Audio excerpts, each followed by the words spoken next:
Bienvenidos a Ecos del Magisterio, el espacio donde la fe se hace eco en nuestras vidas. Hoy nos vamos a sumergir en un tema que es, yo diría, muy actual. Totalmente. Vamos a hablar del 10º mandamiento, no codiciarás los bienes ajenos. Sí, y para eso vamos a explorar los numerales del 2534 al 2557 del Catecismo de la Iglesia Católica. La idea no es verlo solo como una prohibición, ¿verdad? Sino más bien como una invitación a mirar dentro nuestro. Exacto. A purificar las intenciones del corazón y a preguntarnos hacia dónde apuntan nuestros deseos. Bueno, empecemos por el principio. Este mandamiento completa el 9º, pero se enfoca en algo distinto, en los bienes. Así es, y va directo a la raíz. El numeral 2534 dice que esta codicia es el origen del robo, la rapiña, el fraude. Todo empieza aquí. O sea, se refiere a la intención del corazón, como decías. No es el acto en sí, sino el motor que lo impulsa. Justamente, el numeral 2536 lo deja clarísimo.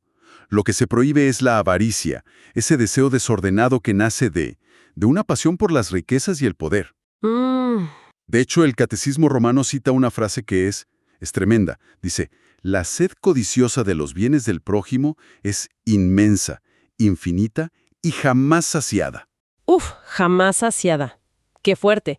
Es que eso describe perfectamente la sensación de estar en un feed infinito en redes sociales, ¿no? Siempre hay algo más que querer.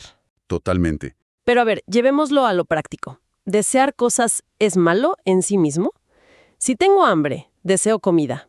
Si quiero un futuro mejor para mi familia, deseo un mejor trabajo. ¿Eso está mal? Es una pregunta clave.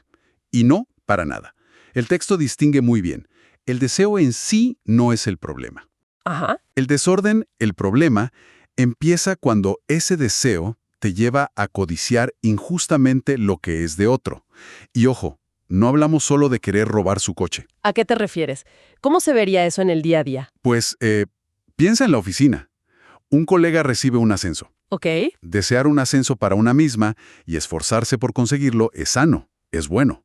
La codicia se activa cuando piensas, ojalá le vaya mal para que yo pueda ocupar su puesto. Claro. O cuando su éxito, en lugar de inspirarte, te causa una amargura, un resentimiento que te come por dentro. Ese es el veneno. Entiendo. Es esa alegría secreta que a veces se puede sentir cuando a un competidor le va mal. Justo eso. El numeral 2537 da ejemplos de comerciantes que desean la escasez para vender más caro. Que hoy lo podríamos traducir a la competencia laboral desleal o alegrarse por dentro cuando el proyecto de un compañero fracasa. El corazón humano no ha cambiado tanto. Y este deseo tiene una raíz todavía más profunda, que es lo que el mandamiento realmente quiere arrancar. ¿Y cuál es? La envidia. Ok, aquí el tema se pone más denso, me parece. Porque la codicia es quiero lo que tienes, pero la envidia se siente distinta. Mucho más personal y más oscura. Fíjate que el Catecismo, en el numeral 2538, la presenta como una de las raíces principales que hay que arrancar. Y para ilustrarlo, se usa la historia del profeta Natán y el rey David. Sí, la conozco. El hombre rico con muchísimos rebaños que se obsesiona y le roba la única ovejita que tenía un hombre pobre. Exacto. Natán le hace ver a David que la raíz de su acto no fue solo el deseo, sino la envidia. No soportaba ver ese pequeño bien, esa alegría del otro. Es tremendo. Y por eso el numeral 2539 define la envidia como un pecado capital y la describe como la tristeza experimentada ante el bien del prójimo y el deseo desordenado de poseerlo. Espera, a ver. La tristeza ante el bien del prójimo. Eso le da un giro de 180 grados. Totalmente. O sea, la envidia no es qué bueno estaría tener tu éxito, es me duele, me entristece que tú tengas éxito. Esa es la clave. Es ser alérgico a la felicidad ajena. Por eso San Agustín la llama el pecado diabólico por excelencia. ¡Wow! Porque es puramente destructivo. Con la envidia no ganas nada, solo te envenenas a ti y buscas dañar al otro. San Gregorio Magno dice que de la envidia nacen el odio, la maledicencia, la calumnia. La alegría por el mal del prójimo. Y la tristeza por su prosperidad. Todo el paquete. Es que es el combustible perfecto para el chisme, para las redes sociales que a veces parecen diseñadas para eso. Son un campo de cultivo ideal, ¿sí? Estás tranquilamente viendo el móvil y de repente, ¡zas! El viaje de ensueño, el nuevo trabajo, la familia perfecta.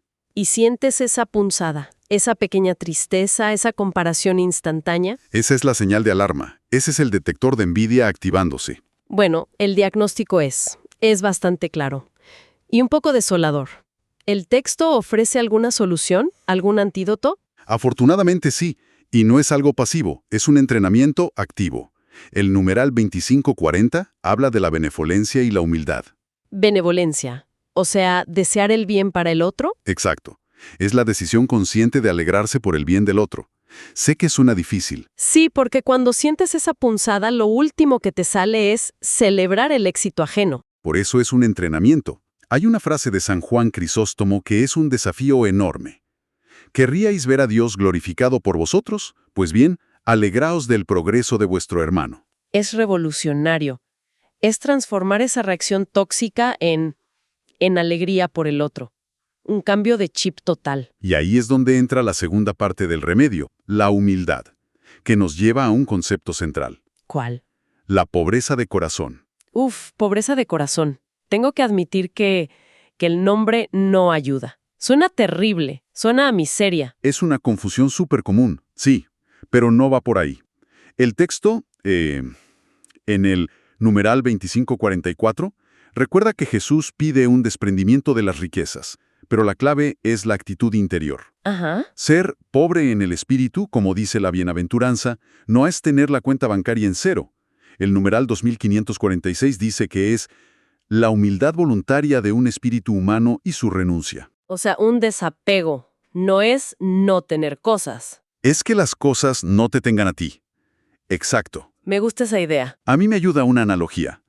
Es como vivir con las manos abiertas, en lugar de con los puños cerrados. A ver, explícame eso. Si vivimos con los puños apretados, aferrándonos a nuestras cosas, a nuestro estatus, a nuestros planes, no podemos recibir nada nuevo. Las manos están ocupadas. Claro. Pero si vives con las manos abiertas, estás libre. Libre para recibir lo que venga, y libre para dar sin sentir que pierdes una parte de ti. Qué buena imagen, la de las manos abiertas. Lo aclara todo. Puedo tener un trabajo, ahorros, pero mi paz no puede depender de que eso nunca cambie. Justo ahí. La pregunta de fondo es, ¿qué es lo que de verdad me da seguridad? ¿El estado de mi cuenta bancaria? ¿O una confianza más profunda en la providencia, en la vida? Y esa actitud, dice el texto, nos libera de la inquietud por el mañana, de esa ansiedad constante. Exacto. Y si logras cultivar esa pobreza de corazón, ese desapego, la envidia pierde toda su fuerza. Claro, porque si mi seguridad no está en lo que tengo, que tú tengas más o algo diferente ya no es una amenaza para mí. Has dado en el clavo. La envidia se alimenta de creer que tu bien me quita algo a mí. La pobreza de corazón rompe por completo esa lógica.